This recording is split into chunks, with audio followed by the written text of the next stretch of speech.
अगर आने वाले दिनों में श्रद्धा मर्डर केस की जांच कर रही दिल्ली पुलिस की टीम में कोई हलचल होता है या नए सिरे से कोई सर्च ऑपरेशन चलाया जाता है तो मान लीजिए कि आफताब ने नार्को टेस्ट के दौरान कुछ नए सुराग दे दिए। लेकिन अगर टीम में कोई हलचल नहीं होती तो फिर इतना तय है कि नीम बेहोशी के आलम में भी आफताब को पता था कि उसे क्या बताना है और क्या छुपाना है।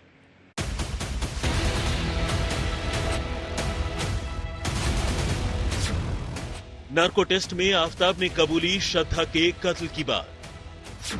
गिरफ्तारी के बाद कत्ल को लेकर आफताब का तीसरा कबूलनामा। पहले पुलिस की पूछताछ में मानी थी हत्या की बात, फिर पॉलीग्राफ टेस्ट में भी कहा हां मैंने श्रद्धा को मार डाला,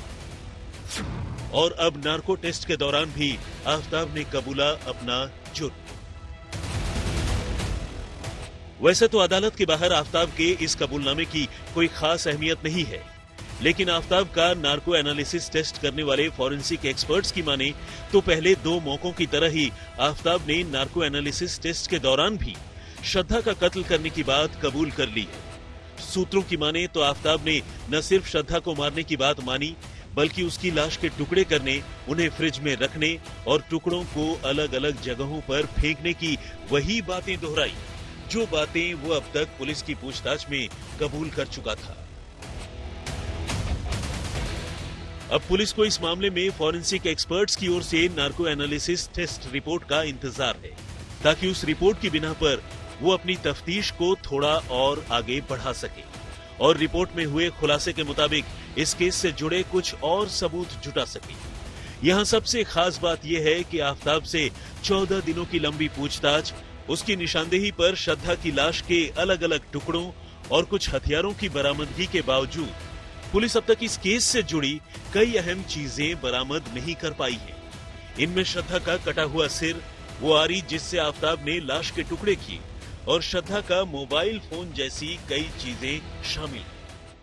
सूत्रों की माने तो आफताब ने नार्को टेस्ट में वही जवाब दिए हैं जो जवाब इसके पहले उसने पॉलीग्राफी टेस्ट में दिए हैं। यहां तक कि पॉलीग्राफी टेस्ट में भी उसने कत्ल की बात कबूली थी, और एक बार फिर से जब नार्को टेस्ट हुआ तो वहां भी आफताब ने कत्ल की बात कबूली है। इसके अलावा दिल्ली पुलिस इस बारे में जानना चाहती थी कि कत्ल की वजह क्या है, यानी मोटिव, और इसके अलावा उसने सबूत कहां कहां पर छिपाए हैं। अब जो जानकारी आफताब से दिल्ली पुलिस को मिलेगी, उस जानकारी के बाद दिल्ली पुलिस कुछ और जगहों पर छानबीन कर सकती है। लेकिन दिल्ली पुलिस के सामने एक बड़ी समस्या है कि अभी तक उसे कोई ऐसा ठोस सबूत नहीं मिला है जिसके आधार पर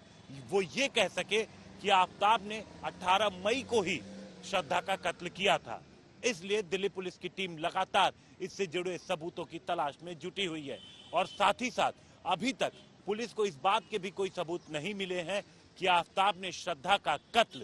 साजिश के तहत किया था, यानी 18 मई से पहले ही उसने श्रद्धा के कत्ल की साजिश रच ली थी। अरविंद ओझा के साथ हिमांशु मिश्र, दिल्ली आज तक।